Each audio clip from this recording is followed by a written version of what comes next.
말씀은 민수기 30장 1절에서 4절 말씀 우리 함께 읽고 하나님의 말씀을 함께 나누시겠습니다. 함께 읽습니다. 모세가 이스라엘 자손 지파의 수령들에게 말하여 이르되 여호와의 명령이 이러하니라. 사람이 여호와께 서연하였거나 결심하고 서약하였으면 깨뜨리지 말고 그가 입으로 말한 대로 다 이행할 것이니라. 또 여자가 만일 어려서 그 아버지 집에 있을 때에 여호와께 서원한 일이나 스스로 결심하려고 한 일이 있다고 하자 그의 아버지가 그의 서원이나 그가 결심한 서약을 듣고도 그에게 아무 말이 없으면 그의 모든 서원을 행할 것이요 그가 결심한 서약을 지킬 것이니라. 아멘. 제가 선교지에서 서원을 할 믿음이 없었어요. 이렇게 딱 믿음으로 딱 이렇게 지르고 왔어야 되는데 하나님이 인도하실 거라는 믿음이 있어서 내가 뭐 이거 장담하거나 이거 뭐 해준 제가 하는 건 아니지만 이거 제가 할게요 뭐 이러지 않았어요. 왜냐하면 우리 하나님은 순전히 도우시더라고요. 선하게 인도하시더라고요. 그 물건 똑같은 거 뺏긴다고 뭐 하도 겁을 줘가지고 목사님은 아니시라는데 늘 성령이 함께 하시니까. 근데 요즘에 막 자꾸 뺏긴대요. 그래서 저희 딱 들어가는데 막 뒤지기 시작하더라고요. 그래서 얼른 쫓아가서 그 카트도 우리 카트고 우리 지금 세 사람이라 백이 6개라고 아무 문제 없었다고. 그랬더니 오케이 그러고 들여보내주더라고요. 그 옆에 있는 사람 잡아갖고 이제 열기 시작해요. 그래서 할렐루야 그러고 이제 그러고 나왔습니다. 선교사님들도 짐을 풀어보더니 목사님 이거 어떻게 안 뺏겼어요? 이런 동일 품목이 많으면 그냥 반드시 뺏긴다는 거예요. 엑스레이 건사에 찍혀서. 근데 희한하다는 거예요. 그래서 저분이 하셨지 저희야 모르죠. 저희야 배달부인데 딜리버리인데. 우리가 서원을 할 때 본문에 보면요 오해할 수 있고 이걸 잘못 사용할 수 있어요. 선교사님들에게 우리 의학 용품들 몇 가지가 같이 들어갔잖아요. 뭐 타이레놀이나 에드빌, 그다음에 또 이 아이드롭 이런 것들. 근데 선교사님들이 그런 거를 따로 챙기시더라고요. 그래서 왜 그러시지? 그랬더니 목사님 워낙 이분들은 몸에 반응이 오면 그냥 좋은 줄 알고 계속 먹는다는 거죠. 그러니까 따로 줘야 된대요. 이렇게 개인적으로 아플 때마다 좀 나눠줄 수 있도록, 그리고 아는 사람한테 맡겨서 분배할 수 있도록 해야 된다는 거죠. 그냥 줘버리면 한꺼번에 다 털어넣어버리고. 그래서 문제가 있어서 그런 의학적인 그런 것들은 좀 주의 깊게 교회의 어떤 분들이 관리하고 아픈 분들에게 여쭤서 준다라는 말씀을 하시더라고요. 우리가 아무리 좋은 것도 과하게 쓰면 문제가 되거든요. 그리고 또 이것을 알면서도 안 하는 것도 문제가 돼요. 오늘 본문에 다루는 갑자기 뭔 서원이야. 저도 제가 먼저 목사 되겠다고 서원한 게 아니고 저를 낳으신 어머님이 워낙 몸이 약하니까, 지금 안 믿으시죠? 제가 너무 몸이 좋으니까. 근데 저도 옛날엔 날씬했다고요. 고등학교 때까지 정말 날씬했어요. 그래서 하도 해도 안 되고 의사들도 안 된다 그러니까 저를 그 당시 믿음으로 하나님께 바치셨어요. 사무엘처럼 그 교회에다 바치진 않고 잘 키웠다가 목사 되게 했으면 좋겠습니다. 그리고 하시고 어저께인가 한국의 대입 수능 시험이었잖아요. 그 수능을 보기 직전에 저더러 신학대학을 가야 된대요. 그래서 제가요? 왜요? 하나님께 바쳤대요. 그래서 그냥 예 그러고 그냥 또 제가 말은 잘 듣거든요. 지금은 잘 안 듣지만. 그래서 또 가려니까 또 갔어요. 근데 이게 내 의지가 아니니까 또 문제가 생기기 시작해요. 어떤 분은 부인이 부흥회 때 리바이벌 때 막 은혜 받고 그래 이 세상 뭐 주님 내년에 오실지도 몰라. 그리고 그냥 집 디드를 그냥 교회에다 딱 갖다 바쳐버린 거예요. 그러니까 남편이 와가지고 목사님 리턴해 주시면 안 되냐고. 예전에 진짜 그런 일들이 있었고요. 뭐 사모님도 그러셨다는 걸로 제가 기억하는데 이렇게 막 반지 빼가지고 막 헌금함에다 넣어서 헌금함 찾아볼 때 뭐 금가락지 나오기도 하고 막 그런 적들이 있었어요. 막 수표 나오고 아니면 어떤 분은 종이에다가 내가 1년 안에 얼마를 하겠습니다 막 써가지고 막 넣고 그래서 이거 괜찮을까? 하나님께서 서원이 이 눌려가지고 우리가 억압에 의해서 혹은 어떤 사람들은 하나님 이런 거를 11조가 아니라 한 방에 받아내시려고 사람의 마음을 이렇게 막 좋은 말로는 감동이지만 나쁘게 얘기하면 막 이렇게 감정에 휩쓸려서 분위기에 물질을 들이게 하고 이런 일들을 한국교회가 실제적으로 있었던 것을 보게 됩니다. 그런데 이러면서 오해가 생기기 시작했습니다. 그런데 분명한 것, 어머니 한나가 아들 사무엘을 하나님께 드릴 때 중요한 것은 한나의 믿음도 있었지만 하나님께서 사무엘을 직접 부르셨다라는 성경의 내용이 기록이 되어 있어요. 그렇죠? 사무엘아 사무엘 하는데 사무엘이 누구 쫓아가요? 엘리 제사장한테 가잖아요. 자다가 벌떡 일어나갖고 부르셨습니까? 안 불렀는데. 또 부르셨습니까? 안 불렀는데. 하나님이 너 부르시나 보다. 종이 듣겠나이다 해라. 그래서 그때 사무엘이 하나님과 대화를 시작하잖아요. 하나님께서 한나의 서원뿐만 아니라 실제로 사무엘을 부르셔서 하나님의 종으로 세우셨다는 사실이 성경은 증거하고 있습니다. 그러니까 한편에 서원뿐만 아니라, 그래서 오늘 본문은 입다에 대한 이야기 아시죠? 무남동료 외동딸 그 입다를 내가 전쟁에서 이기게 하시고 그러면 가장 먼저 나를 나와서 배웅을 이렇게 맞이하는 사람 하나님께 불로 태워서 드리겠다 그랬는데 자기 무남동료 외딸이 나오잖아요. 그래서 기간을 주고 그래서 나중에 하나님께 이렇게 합니다. 인간적으로 보면 저렇게 과하게까지. 근데 율법에 적용되는 규정들이 따로 있어요. 그냥 무턱대고 서원한다고 해서 다 이루어지는 게 아니거든요. 오늘 서원에 대한 현대적인 모습뿐만 아니라 중세시대에도 그런 게 있습니다. 지금도 이스라엘이나 이런 미들 아시아 이쪽으로 가보면 수도원들이 많이 있거든요. 수도원들.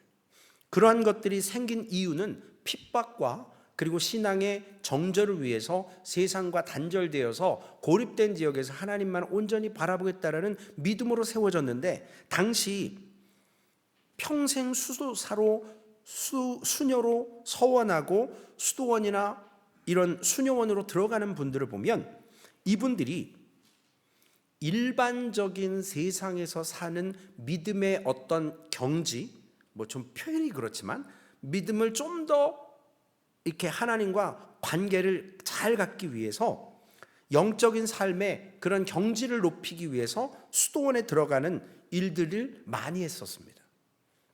그래서 세상을 거부하고 수도원에 가서 정말로 참된 헌신을 하겠다라는 표지로 헌신하고 들어가는 경우들. 그런데 성경은 이런 면을 강조해요.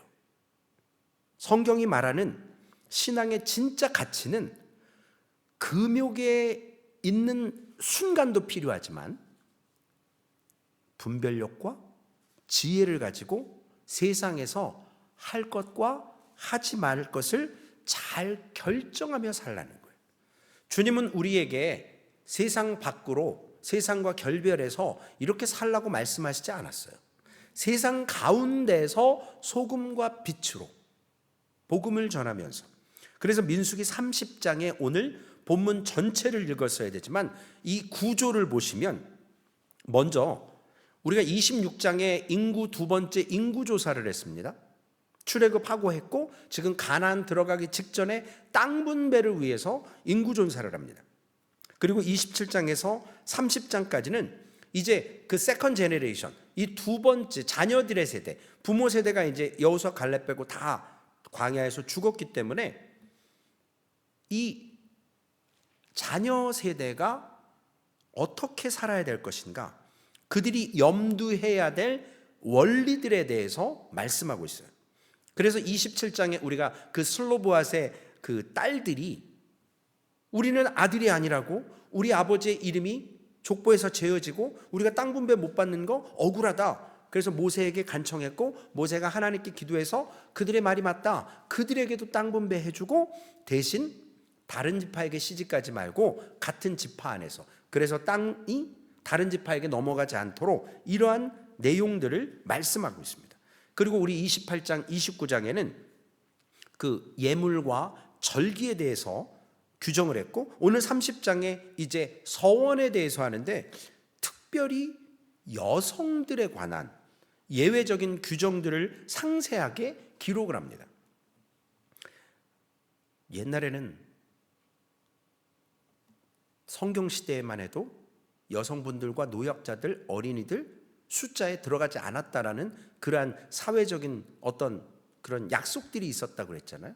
그래서 왜 언약 이 서원에 있어서도 왜 여성들에게만 이렇게 올가매고 이런 문제가 있을까라고 볼 수 있지만, 결론에서 그 이유를 성경적인 관점으로 말씀을 드리겠습니다. 그래서 이 30장에 있는 내용들을 통해서 앞으로 슬로보아 딸들이 이제 땅 분배를 36장에 받아내는 그러한 것으로, 유산을 받는 것으로 연결이 되는데, 시편에도 그렇지만 이 성경 여러 곳에 이런 대차 구조법들이 있어요. 이걸 신학적인 내용으로 좀 말이 좀 그렇지만 대구고차법 해가지고 이걸 얘기한 것을 여기에서 이렇게 서로 이렇게 우리 신발 슈즈 타이 하듯이 이런 식으로 성경을 배열해 놓은 것이 있습니다. 오늘 먼저 말씀에 보면 일단은 3절에서 5절까지에 보면 어린 여성, 아직 시집가지 않은 여성이 서원을 했을 때 아버지가 가디언이기 때문에, 보호자이기 때문에 그 서원한 얘기를 들었고 그걸 취소시킬 수도 있어요. 그리고 6절에서 8절에 보면 아직 미혼 여성, 좀 더 이제 성숙한 거죠. 결혼 전에 서원한 것이 있는데 약혼 남자가 들으면 취소시킬 수 있어요. 그리고 15절, 13절에서 15절에는 이제 결혼한 여인이 서원을 했는데 남편이 취소할 수 있어요. 이거 다 가부장적이고 남편들이 취소시킬 수 있는 부모가, 남자들이 가능하다라는 거죠. 그러면 왜 남편이 아내의 죄를 때로는 감당하면서 그거 취소할 때 하는 내용들이 16절에 있는데, 먼저 2절 말씀에 보시면 우리가 반드시 지켜야 되는 서원이 있다는 거예요. 이건 물을 수가 없어요. 대개 서원은 언제 이루어지냐면 급박할 때 이루어지거든요. 평안하고 안전할 때는 서원들을 잘 안 해요. 어떤 목숨을 거는 일, 아주 다급한 상황일 때 대부분 서원을 해요. 입다가 그랬고 한나가 그랬고 많은 성경에 야곱이 그랬어요. 또 그런 일들이 있습니다. 야곱이 창세기 28장 20절에서 22절에, 그리고 한나가 사무엘 1장에, 입다가 사사기 11장에 그들이 서원을 했습니다.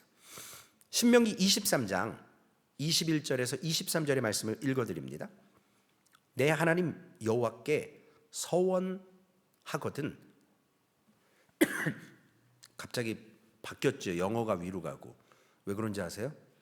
제가 저 전등 때문에, 파워포인트 때문에 안 보이거든요. 우리 황 집사님의 센스예요. 감사합니다, 집사님. 제가 안 보고 가끔 이래갖고 성경을 쳐다보는데 그 사이에 바꿔주셨네요. 내 하나님 여호와께서 서원하거든 갚기를 더디하지 말라. 서원했으면 갚기 더디하지 말라라는 거예요. 오래도록 내 하나님 여호와께서 반드시 그것을 내게 요구하시리니 더디면 그것이 내게 죄가 될 것이라. 그리고 22절에 내가 서원하지 아니하였으면 무죄하리라. 그러나 내가 내 입으로 말한 것은 그대로 실행하도록 유의하라. 말을 뱉으면 해야 되는 거예요. 무릇 자원한 예물은 내 하나님 여호와께 내가 서원하여 입으로 언약한 대로 행할지니라. 물을 수가 없습니다. 전도서 5장 2절과 4절 5절에도 이런 말씀이 있어요. 너는 하나님 앞에서 함부로 입을 열지 말며 급한 마음으로 말을 내지 말라. 하나님은 하늘에 계시고 너는 땅에 있음이니라. 그런즉 마땅히 말을 적게 할 것이라. 그리고 전도서 5장 4절과 5절에 보면 내가 하나님께 서원하였거든 갚기를 더디하지 말라. 아까 말씀과 또 동일하죠. 하나님은 우매한 자들을 기뻐하지 아니하시나니 서원한 것을 갚으라. 서원하고 갚지 아니하는 것보다 서원하지 아니하는 것이 더 나으니. 그러니까 지키지 못할 거면 차라리 애시당초 시작을 하지 말라라는 거예요. 말을 뱉었으면 해야 되는 거예요. 물을 수가 없어요. 왜 이 말이 중요하냐면요, 하나님은 우리와 언약으로 맺어졌잖아요. 우리가 지난 14번 정도의 시간을 통해서 하나님의 구원과 약속이라는 말씀, 그래서 하나님은 창조 이전부터 성부 하나님, 성자 예수님, 성령 하나님께서 서로 약속하셨거든요. 우리 형상으로 사람 창조하면 분명히 타락할 거다. 그러면 그걸 어떻게 할 거냐? 죄에 대한 반드시 심판이 있어야 되는데, 하나님은 공이기 때문에 그 죄에 대한 결과로 죽음을 받아내야 되는데, 누가 죽을 거냐? 예수 그리스도가 죽으시겠다고 헌신하셨고, 성령은 그것을 통해서 예수 그리스도를 부활시키시고 하나님께 영광을 돌릴 수 있도록, 그리고 예수 그리스도에게 하늘과 땅에 있는 모든 권세를 주실 수 있도록 하셨습니다. 그렇기 때문에 하나님은 신실하시거든요. 말씀하신 대로 하나님은 이루시는 분이거든요. 그것이 2000년이 흐르고 3000년이 흘러도 하나님은 지속적으로 하나님의 말씀대로 행하십니다. 사람은 변개할 수 있어요. 그러나 하나님은 변개하지 않으시기 때문에 우리가 믿음으로 선다라는 건 뭐냐면, 그 하나님의 신실하심, 약속을 믿기 때문에 오늘 상황이 어렵지만 하나님이 나와 함께 하신다라고 약속해 주셨으면 두려워할 필요가 없다라는. 저희가 예배 전에 태연자매님 얘기해도 돼요? 조금? 저희가 예배 전에 웃었어요. 우리 홍경미 집사님 새벽 예배 나왔다가 차 털렸죠. 저 텍사스에서 털렸죠.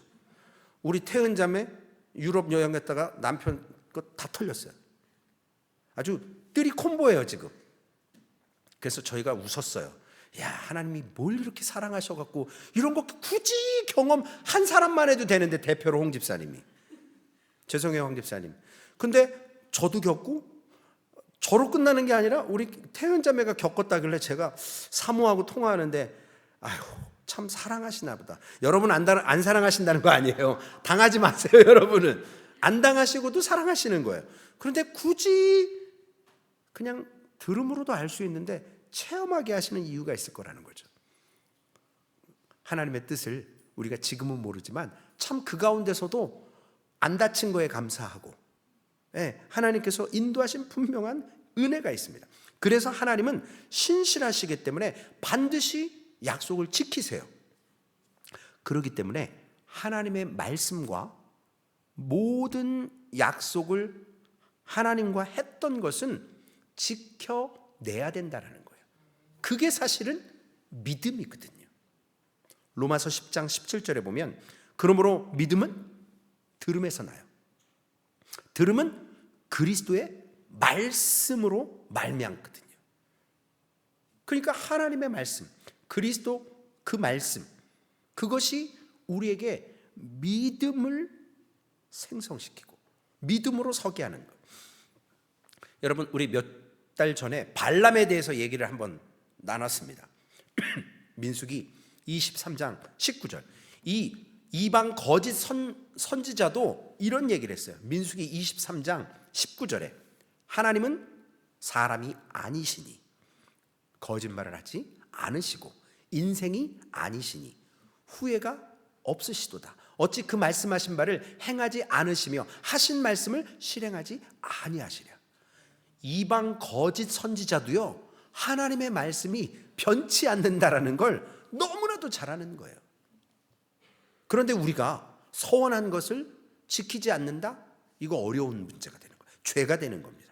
그래서 언약 백성들은 이 언어 생활에 있어서 하나님의 신실함을 우리가 드러내는 거거든요. 제가 아는 분들 중에 진짜 사람 싫어하지 않는 분인데 정말 싫어하는 종류 분류의 사람이 누구냐면 거짓말하는 사람들이에요. 거짓말하는 사람을 정말 싫어하는 사람들이 많으세요. 그래서 저도 청소년기에 좀 이렇게 가끔 욕도 하고 어렸을 때니까 거짓말도 좀 하고 그랬었는데 어느 순간 믿음이 아니라 이 거짓말이 내게 유익이 안 되는 거고 이거 쓸데없는 말인데 라는 생각이 들면서 될 수 있으면 거짓말하지 않으려고 노력을 해요. 그러다 보니까 저희 사모가 늘 걱정이에요. 거짓말을 안 하다 보니까 너무 디테일하게 자세하게 얘기하는 경우가 생기는 거죠. 근데 또 그게 또 싫은 거예요. 너무 또 알려지니까. 그래서 저더러 좀 오늘 말씀에 있는 것처럼 말을 좀 더디하고 좀 적게 하고, 그러니까 설교자이기 때문에 조심스러운 것은 있습니다. 그리스도인의 말이라면 믿어져야 되는 게 정상이거든요. 우리 마이클 최 집사님이 제가 다음 주에 뭐 하겠습니다 그랬으면 그걸 믿어져야 되는 거예요. 마이클 최 집사님이 그런 삶을 살았고 저분이 얘기하면 저거는 하는 거야. 그럼 그걸로 끝나야 돼요. 근데 분명히 내일 밥 사주신다 그랬는데 밥을 안 사주시네. 이러면서 이제 사람이 슬슬 자꾸 왜 공수표를 날리시지? 진짜 밥은 사주세요. 자꾸 사람이 신뢰가 떨어지는 거예요. 내가 이거 한다고 안 했으면 괜찮은데 여지를 남기시는 거예요. 목사님 이번에 제가 교회에서 정말 열심히 한번 신앙생활 해보겠습니다 그랬는데 이렇게 슬슬 눈치 보면서 교회도 안 나오고 슬슬 눈치 보면서 할래다 말래다 그러고 그러면 뭐지? 하나님의 사람들이라면 하나님이 신실하시기 때문에 우리도 이러한 것을, 즉 서원은 지켜야 된다라는 거예요. 서원은. 그런데 예외적인 규정들이 오늘 나옵니다. 3절에 보면 여자가 만일 어려서 그 집에 있을 때에, 아직 어려서 아버지 밑에 부모님 밑에 자라나는 여자아이가 서원을 했어요. 그런데 아버지가 그것을 들었단 말이죠. 그러면 그 서원을 다시 무마시킬 수 있다는 거예요. 지금 만일 어려서 그랬으면 11살, 12살 정도라고 성경 해석학자들이 해석을 하더라고요. 그래서 이 티네이저 때 대부분 그 나이가 지나면 결혼을 하기 때문에 결혼 직전에 이런 여자아이들이 서원한 걸 아버지가 듣고 제가 저런 서원을 했네? 그리고 넘어가면 반드시 지켜야 되는 거고, 그리고 아버지가 이건 아니다 허락하지 않는다면 그 아이의 서원은 하나님 앞에서 성립되지 않는다라는 거죠. 그리고 두 번째 6절과 8절에 보면 결혼하기 바로 직전에 서원하는 여자들, 이제는 좀 더 성숙한 거죠. 그런데 이 미혼 여성이 결혼 전에 서약을 해버린 거예요. 근데 피양새가 몰라요. 6절에 보면 또 혹시 남편을 맞을 때에 서원이나 결심한 서약을 경솔하게 그의 입술로 말하였으며, 근데 앞에 뭐가 붙죠? 경솔하게.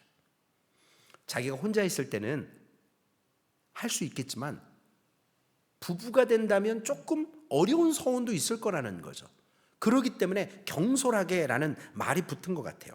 그래서 서원하는 일 함부로 하지 말라라는 거예요. 그래서 결혼하기 직전에라는 의미가, 즉 부모님에 의해서는 승인이 될 수 있어요. 근데 남편 피양새가 듣고는 이거는 내가 같이 살아야 되는데 이거는 좀 어렵다.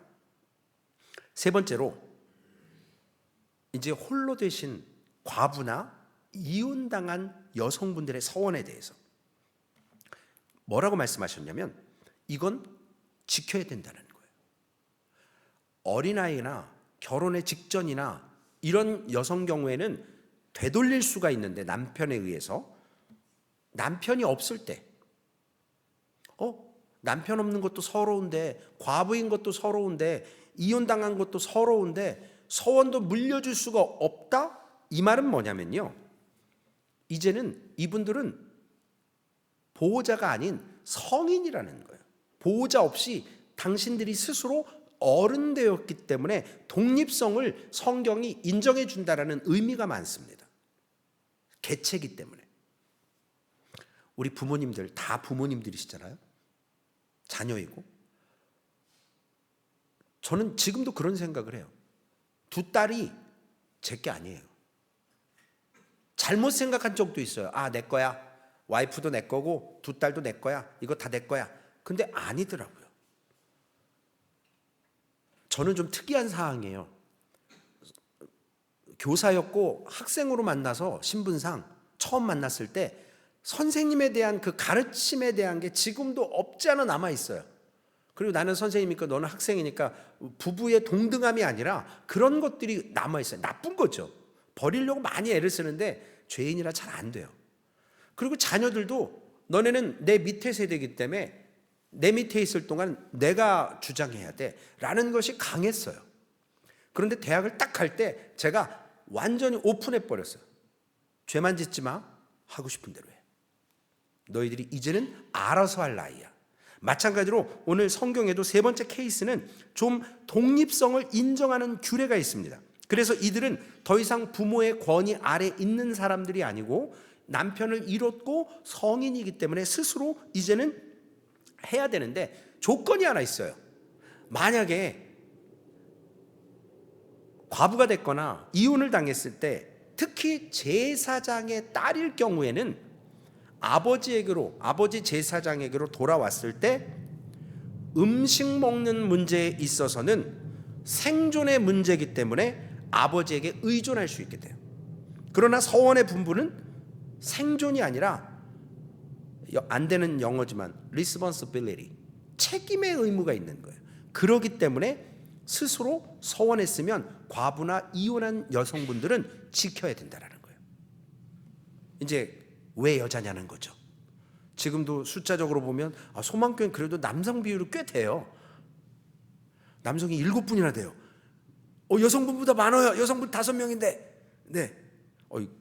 유튜브에 교회가 지금 몇 명 나오는지 순간 산수 못하기를 바라면서 성적인 차별이냐, 여성분들을 비하하는 거냐, 이렇게 물을 수 있어요. 질문할 수 있습니다. 왜 여성의 서원이나 서약을 아버지나 남편의 승인, 프루브를 받아야 되느냐? 왜 이런 규정이 있느냐? 남자 아이들이나 남자들은 왜 다루지 않느냐? 성경에서. 좀 언페어한 것 같죠? 처음부터 독립적인 개체로 인정하고 여자들은 남자들의 부속물이냐? 아니라는 거예요. 고대 근동의 문화를 반영하기는 하지만 이것을 넘어서 성경이 말하는 것은 뭐냐면요, 구속사의 관점에서 봐야 돼요. 1차적으로는 서원의 경우에는 가정 전체에 부정적인 영향을 미칠 수 있어요. 아까 말씀드렸죠. 제가 예전에도 한번 말씀드렸죠. 어떤 분이 다른 이방 종교에서 정말 절실하게 믿다가 기독교로 개종을 해가지고 거기에서 믿는 방식대로 열심과 열정을 가지고 믿는데 타의 추종을 불허해요. 근데 거기에 뭐가 더해졌냐? 이 예물 드리는 거에 너무 과하게 해요. 교회에서 볼 때도 너무 과할 정도로. 심지어는 아들이 와서 말린다고 저한테 우리 엄마 헌금 좀 못하게 해달라고 말씀드렸던 케이스가 있잖아요. 왜냐하면 당장 집에 먹을 게 없는데 죽어라고 헌금을 하는 거예요. 사실 그거 하나님이 원하시지 않거든요. 가정이 없으면 괜찮아요. 이런 예로 어떤 여성이 어리거나 결혼 직전이거나 서원을 했을 때 부모님에게나 남편에게, 가정에게 이러한 부정적인 영향을 끼칠 수 있기 때문에 예외 조항으로 남편의 부모의 승인이 따라오는 경우가 있습니다. 음식적인 부분이나 부부 관계나 이런 자신을 절제하는 서약의 경우, 어떤 관계적인 경우, 이런 것들이 제약이 되기 때문에 어려움을 줄 수 있기 때문에 성경은 이것을 이야기합니다. 경제적인 측면도, 헌물적인 측면도 마찬가지고요. 그래서 전적으로 혼자 사는 사람이 아니라면, 싱글이 아니라면, 아까 말씀드린 이혼하신 분이나 과부나 이런 분들은 스스로 혼자 결정해도 상관이 없어요. 그러나 내가 서원함으로 누군가에게 악영향을 끼친다라고 하는 것은 성경이 원하지 않는다라는 거예요. 그래서 이러한 영향력을 미칠 수 있기 때문에 부모님이나 남편이 그걸 승인하고 승인하지 않을 수 있는 그러한 어떤 규정을 둔 겁니다. 이런 점에서 안전장치라는 거죠. 안전장치. 그래서 서원이 가정에 미치는 그러한 원리가 있기 때문에 그렇게 되는 겁니다. 고린도전서 7장 4절과 5절에 보면 아내는 자기 몸을 주장하지 못하고 오직 그 남편이 하며 남편도 그와 같이 자기 몸을 주장하지 못하고 오직 그 아내가 하나니 서로 분방하지 말라. 다만 기도할 틈을 얻기 위하여 합의상 얼마 동안은 하되 다시 합하라. 이는 너희가 절제 못함으로 말미암아 사탄이 너희를 시험하지 못하게 하려 함이라. 이런 특별한 기간 빼고는 부부의 권리를 서로 인정하고 그리고 절제나 금욕적인 것들로 서원하려고 할 때 배우자의 동의가 있어야 된다는 거예요. 그냥 무턱대고 내 마음대로 내가 믿음이 있다고 이렇게 해버릴 때 문제가 생긴다는 거죠. 그러면 에베소서 5장 24절에도 신약 시대에도 이런 말씀들이 있어요. 그러므로 교회가 그리스도에게 하듯 아내도 범사에 자기 남편에게 복종할지니라. 베드로전서 3장 1절 그리고 5절과 6절에도 아내들아 이와 같이 자기 남편에게 순종하라. 이는 혹 말씀을 순종하지 않는 자라도 말로 말미암지 않고 그 안의 행실로 말미암아 구원을 받게 하려 함이니 전에 하나님께 소망을 두었던 거룩한 부녀들도 이와 같이 자기 남편에게 순종함으로 자기를 단장하였나니 사라가 아브라함을 주라 칭하여 순종한 것 같이 너희는 선을 행하고 아무 두려운 일에도 놀라지 아니하면 그의 딸이 된 것이니라.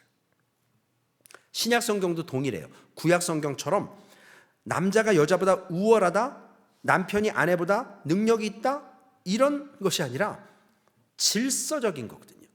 제가 왜 금요 설교 주제를 19번에 걸쳐서 안 바꾸냐면 교회에 주신, 가정에 주신 질서 속에서 하나님이 주신 말씀이기 때문에 우리가 지금 그걸 따라가는 겁니다.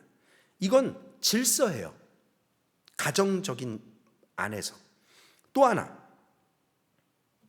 남편이 아버지가 가정에 있어서 머리라는 것이잖아요.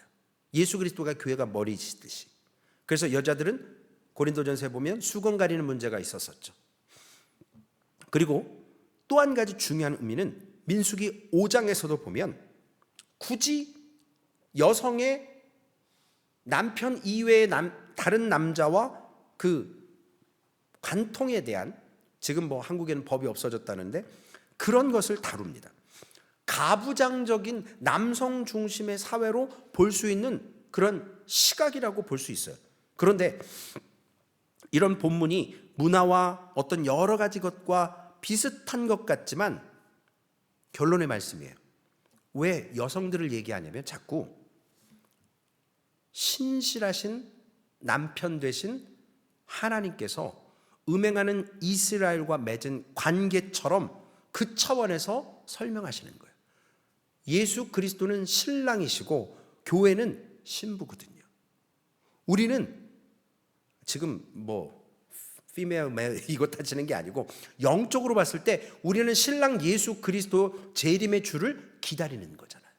그렇기 때문에 구약 성경에서 지금 주구장창 왜 여자만 얘기하느냐? 이게 구속사와 이런 언약적인 측면의 모습이 있다라는 거예요.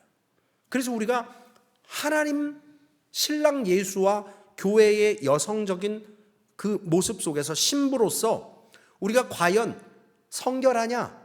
이러한 언약적인 측면에서 과연 남편에게 우리가 서원하면서 이러한 모습들 그분에게 허락을 받는 것, 결국 본문에서 아버지나 남편이나 딸이나 아내의 서원에 대해서 가지는 권리가 무엇이냐면 우리의 경솔함이 먼저 우선이고요. 그리고 우리의 과장됨이나 우쭐대는 것으로 변덕스러운 것으로 서원이나 서약이 드러날 때가 있습니다.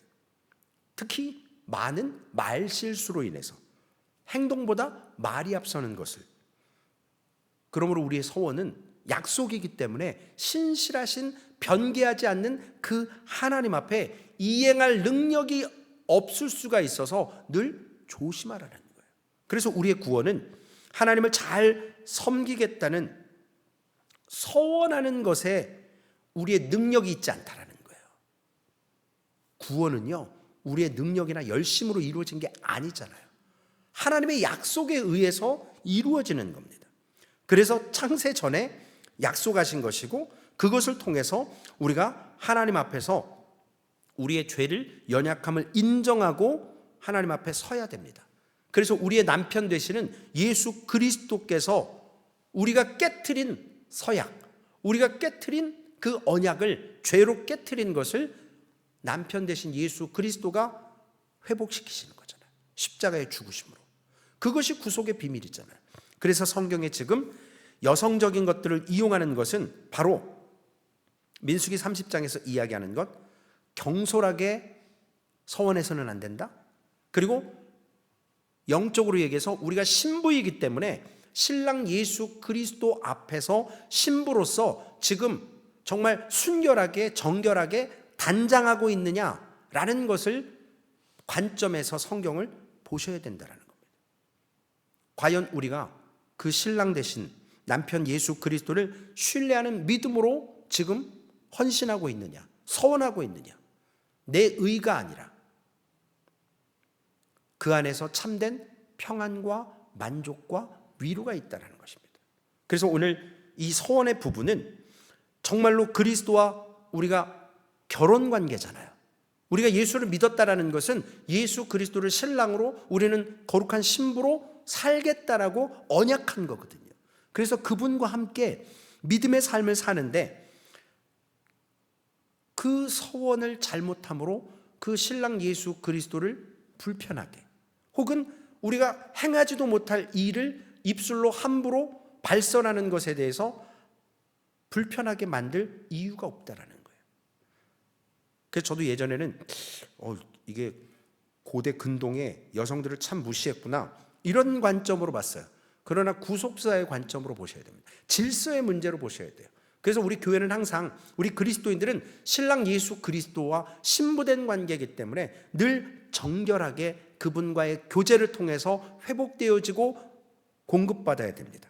오늘 그 믿음 안에서 세워져가는 소망교회 되셔서 우리의 서원이, 우리의 간절한 기도가 헛되이 그냥 부풀려서 자기의 의를 드러내는 것이 아니라, 이것이 과연 신랑 예수 그리스도에게 합당하고 그분이 받으실 만한 것인가, 우리가 지킬 만한 것인가, 늘 경솔하지 않게 기도하면서 하나님이 주실 때마다 그 안에서 감당할 만한 시험, 감당할 만한 능력을 주셔서 우리가 그것을 믿음으로 서가는 소망교회 되시기를 주님의 이름으로 부탁을 드리겠습니다. 기도하시겠습니다. 살아계신 아버지 하나님, 언약 관계에 있고 신뢰 관계에 있는데, 하나님, 우리가 사람이 사람에게 거짓말하는 것도 참 불편해합니다. 그리고 그 사람과 교제하기 별로 좋아하지 않습니다. 공수표 날리는 사람들 신뢰받지 못합니다. 하나님, 하물며 하나님과 언약하고 신랑 예수 그리스도와 신부된 교회로서 우리가 하나님 앞에 이와 같은 서원과 약속을 통해서 지키지 못할 때, 그런 것들을 남발할 때, 하나님 얼마나 언약 가운데서 신실하신 하나님께서, 변개하지 않는 하나님께서, 말씀대로 역사하시는 하나님께서 얼마나 언약 백성들이 그렇게 살지 못하는 것에 대해서 괴로워하실 수 있는가. 다시 한번 오늘 말씀을 통해서 하나님, 우리가 과연 서원할 때 하나님 우리의 의로 서원하지 않게 하여 주옵소서. 사람에게 보여주는 서원되지 않게 하여 주옵소서. 하나님의 영광을 드러내는, 하나님의 일을 감당하는 일에 쓰임받는 서원되게 하여 주옵소서. 한나만 서원한 것이 아니라 사무엘을 하나님이 부르셨습니다.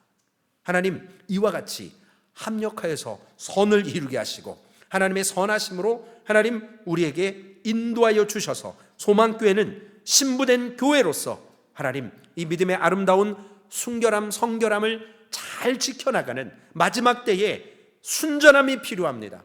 아버지 하나님, 정말로 마지막 때에 우상과 함께 배교하는 일이 너무나도 많은데, 하나님 믿음 안에서 참된 소망을 붙들고 살아가는 주님 신랑 예수를 고대하는 소망교회 되게 하여 주시옵소서. 그 가운데서 하나님 믿음으로 고백할 때에 하나님께 영광되게 하시고 우리가 하나님 받으실 만한 그러한 참된 신앙의 고백이 있게 하여 주시옵소서. 감사합니다. 우리 구주 예수님의 이름으로 기도 올리옵나이다. 아멘. 하늘에 계신 우리 아버지여, 이름이 거룩히 여김을 받으시오며 나라에 임하옵시며 뜻이 하늘에서 이루어진 것 같이 땅에서도 이루어지리이다. 오늘날 우리에게 일용할 양식을 주옵시고 우리가 우리에게 죄 지은 자를 사하여 준 것 같이 우리의 죄를 사하여 주옵시고 우리를 시험에 들게 하지 마옵시며 다만 악에서 구하옵소서. 대개 나라와 권세와 영광이 아버지께 영원히 있사옵나이다. 아멘. 이 시간 함께 우리 말씀 생각하시면서 기도하시고, 특별히 질병 가운데 있는 성도님들이 있습니다. 그리고 아직까지 그 집을 떠나 있는 성도님들, 이제 땡스기빙도 다가오고 우리가 연말도 다가오는데 믿음의 신앙의 결산을 감사로 잘할 수 있는 그러한 연말 연시가 될 수 있도록 우리가 함께 신앙으로 설 수 있도록 함께 이 시간 기도하시겠습니다. 함께 동성으로 기도하시겠습니다.